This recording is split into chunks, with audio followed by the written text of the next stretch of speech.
The quiz is going to have 16 questions. You will have 3 questions. 3 questions where you're just going to add or subtract.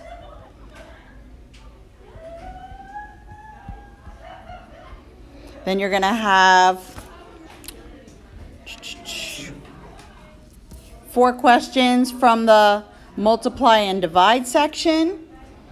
You're going to have 2 word problems from the 3-1 and 3-2.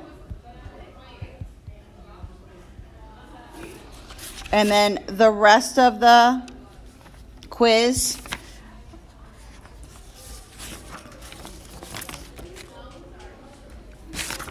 the remaining 7 are going to come from 3-3. So the first 9 come from 3-1, 3-2, and then the last 7 are going to be combining like terms and doing multiple steps in order to solve for x. So 16 question quiz tomorrow. I'm going to go ahead and show you the answers to 3-3 so you can check your work. And then if you have any questions when you first come in, then you can ask me.